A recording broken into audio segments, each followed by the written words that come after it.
It's time to review Windows 11. Seriously.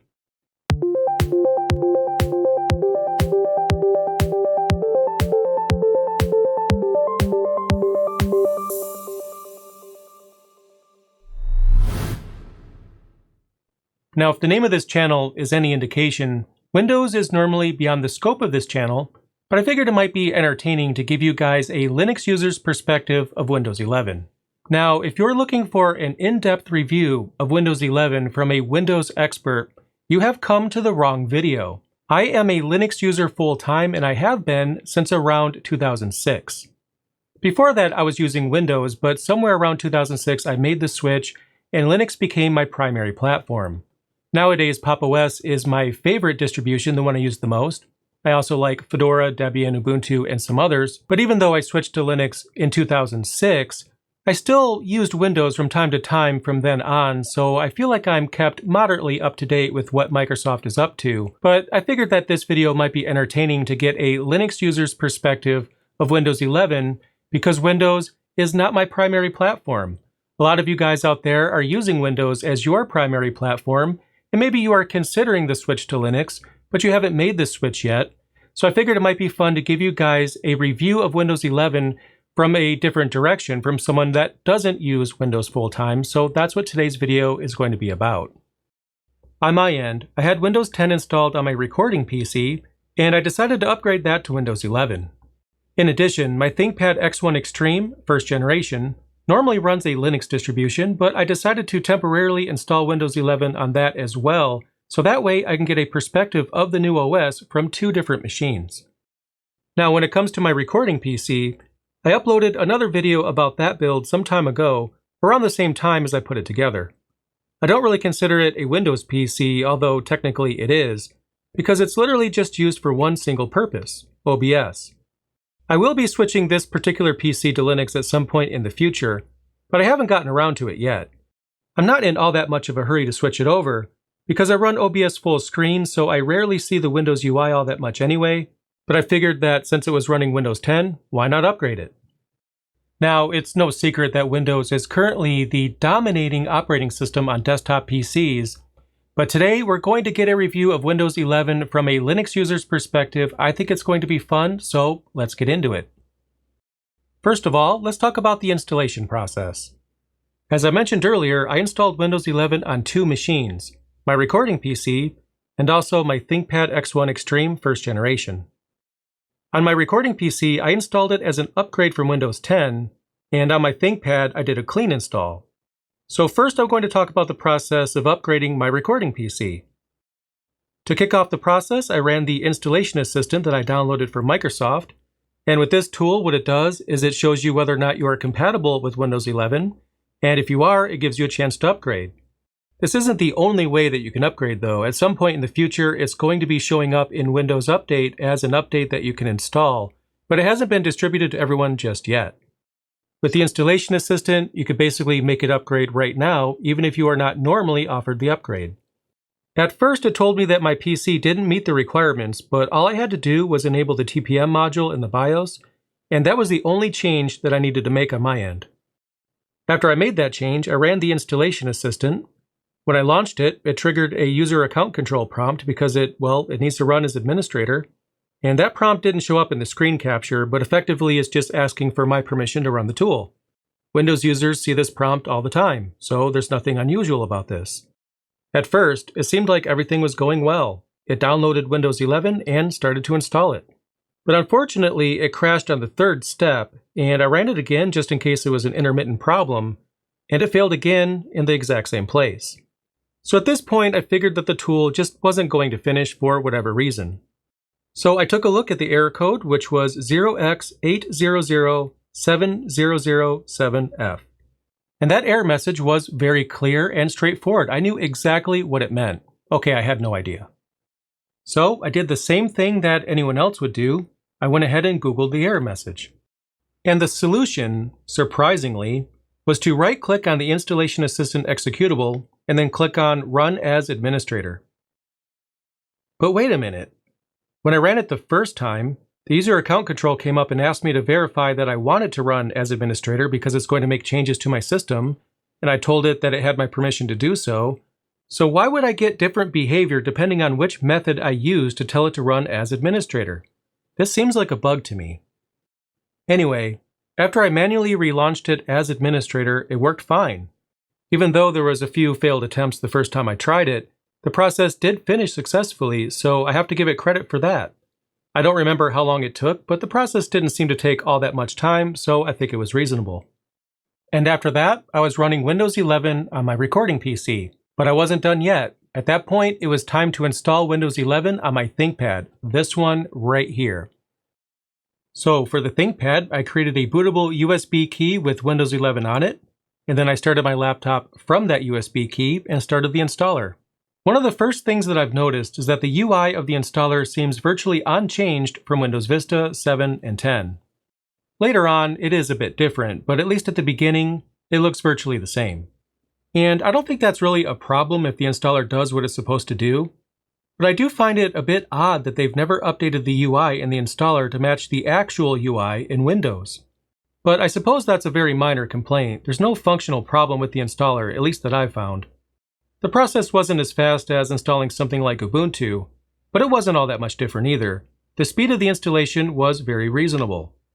And the process seemed a bit faster when compared to installing Windows 10, but I haven't actually timed the installation of that before, so I'm not really sure if it is any faster, but it was fine. After the main phase of the installer was finished, my laptop rebooted a few times, and then the next phase of the setup process began. And what's interesting here is that they actually did update the UI of the installer for this section. It has the Windows 11 theme. Perhaps they figured that the majority of installations are probably going to be OEM installs, so maybe that's why they didn't update the UI for the first part of the installer, but I guess it is what it is. Anyway, the first part of the second phase asked me for my country, and then it asked me for my keyboard layout, and after that it gave me the option to connect to Wi-Fi, which I decided to skip. And the reason why I decided to not connect to Wi-Fi is because I know from past experience that they're going to try very hard to force me to sign into a Microsoft account, and I don't have a Microsoft account, and I don't need one because, well, Microsoft is not my primary platform. But there seems to be this war between Microsoft and its users where it's trying to shoehorn them into things that they may or may not want, and they seem to do this a little forcefully. I mean, when Windows 10 came out, they were trying really hard to get people to move to Windows 10, even to the point where they made the prompt that comes up when you are upgrading from Windows 7 to Windows 10 trigger the upgrade process regardless of what you click on the form. But then with Windows 10, they're trying really hard to get you into a Microsoft account, and they're trying hard to keep you on Microsoft Edge. But I feel like there's a problem here because they really do need to respect the wishes of their users, and I just don't have a need for a Microsoft account personally, so I think they should make it easier to say no. Now, from what I understand, if you are using the Pro version of Windows 11, it's a bit easier to bypass this. The Home Edition, not so much. So anyway, I lied to the installer and told it that I didn't have internet. On the next screen, I clicked on the button to continue with limited setup, which was almost like a backhanded way of telling me that I was making the wrong decision. Ugh. After that, I created my local account, I set up my password, and then it asked me to choose my privacy settings. By default, as you would expect, all of the telemetry was enabled. So I turned everything off since I don't personally have a need for any of this stuff, and then the installation process set up a few more things in the background and I was finally able to log in. So at this point, I have 2 installations of Windows 11, and both were a success. I mean, the recording PC did fail a few times, but I was able to get that going. Then the process on my laptop actually worked without any problems whatsoever, or so I thought. At first, everything seemed fine. I had the default desktop on my screen, so it appeared as though I was good to go. But the resolution looked a bit strange. It wasn't the proper resolution for my panel, and everything appeared to be stretched. Knowing that the unusual resolution probably meant that I was missing some sort of driver, I opened up the device manager to check that, and to my surprise, there was a bunch of missing drivers, like over 20 of them. And I find this a bit strange because one of the main complaints that Windows users use against Linux users is that they claim that Windows has better hardware support, but that's literally never been true. I mean, just look for yourself. There are over 20 drivers that are not installed out of the box with Windows 11, and previous versions of Windows would at least have 3 or 4 drivers that you had to source manually or through Windows Update. Now, when it comes to a Linux distribution, generally speaking, you have between 0 to 2 drivers to install during any one installation. It could be something like the GPU and the Wi-Fi driver. That makes sense because you have to have those things installed, and some of those things require proprietary drivers. But distributions like Ubuntu make it very easy for you to install those drivers. But generally speaking, on a Linux distribution, I don't really have to install more than 1 or 2 drivers at most, and on Windows, I always have to install more. And some of them I'm able to get through Windows Update. Other ones, required a few more clicks. So it's nowhere near as easy as it is on a Linux distribution. And speaking of hardware, after all the drivers were installed, I noticed that my network printer wasn't set up automatically. This means that if I want to set up my printer, I'd have to install the driver manually. And that's not necessarily a huge problem. But with most Linux distributions that I've tried lately, my Brother printer is installed automatically. There's literally nothing that I have to do. It's just magically there and available. And even when I tried a MacBook recently, the same thing happened. There was nothing to install. My network printer was automatically set up. So with Windows needing me to install my printer manually, that's a downside to me. Yes, it's not that big of a deal. I only have to do it once. But when Microsoft's competition is all doing things like that automatically, it really makes me wonder why Windows users claim that Windows has better hardware support, which again has literally never been true. Anyway, enough about hardware. Let's actually take a look at Windows 11 itself. It's installed, it's ready to go, so let's take a look. When it comes to appearance, Windows 11 looks, well, fine. I don't think there's a ton of innovation here. My first impression is that it's a standard Windows experience with some tweaking of the UI. For example, the icons on the taskbar start out in the center, which may take some getting used to for some people, and as far as I know, there's no way to move the taskbar to another edge of the screen. But maybe an update will enable that functionality, but it's not a real deal killer to me. I think for a certain portion of the Windows user base, they're probably used to clicking on the lower left-hand corner for the Start menu, which now is actually off to the side. It doesn't really trip me up all that much, and to be honest, I kinda like it. I think it makes sense. But again, for some people, it might take some getting used to. The taskbar is missing some settings though. For instance, you can't actually move the taskbar to a different edge of the screen. It's stuck there on the bottom. Hopefully an update is released before too long that restores some of that functionality because some users just aren't really all that happy about that. Another thing I've noticed about the UI right away is that the taskbar appears to be an immediate ripoff of the panel from KDE Plasma on Linux. I mean, just look at it. It seems to borrow a lot of ideas. Now, that may not be a bad thing, at least not at first. I think all UI designers and OS maintainers can probably be accused of borrowing ideas from one another. It happens all the time. But what makes me a bit annoyed here is that Microsoft has had a track record of suing Linux distributions for patent infringement. And non-disclosure rules have prevented the targets of these lawsuits from detailing exactly which patents in the UI were violated. And here, Microsoft clearly borrows UI ideas from Plasma, which is very ironic. Sure, they claim to love Linux now, but I think if they're going to release a new version of Windows, the least they could do is make the UI completely original. Now, borrowed ideas aside, the UI in Windows 11 seems overall fine. It's not going to win any design awards in my opinion, but it doesn't look terrible. I like the fact that the Start menu is missing those annoying tiles from previous versions of Windows, and that's not surprising because I never thought that would actually catch on anyway. People generally open the Start menu to get quick access to applications, and it does that. In fact, I would say that this is probably my favorite Start menu of any version of Windows. It's not revolutionary by any means, but it is simpler, and I think that's the proper way to move forward. And this simplification is prevalent all over the design. And I like the fact that the UI has been simplified. I hope that they add back some of the missing features, for example, on the taskbar, but I think the motto here is that less is more, and I agree with that. My opinion has always been that the job of an operating system is to help you open your files and programs, as well as give you an interface through which to configure settings. Anything beyond that, in my opinion, is bloat. I think that's actually why a lot of Linux users often enjoy using window managers over desktop environments, but I digress. Windows 11 is the most curvy version of Windows ever. And I can't believe I'm using that word to describe an operating system of all things. One of the reasons why this new look is very interesting to me is because it looks like a complete 180. In the past, when Metro was the look and feel of Windows, everything was boxy, square, and flat. Now, everything has to be curved. I think it looks nice overall. It's a modern user interface that's also simple. Windows are curved around the edges and have drop shadows, just like Linux environments have had for decades. Windows 10 introduced virtual desktops, which was awesome.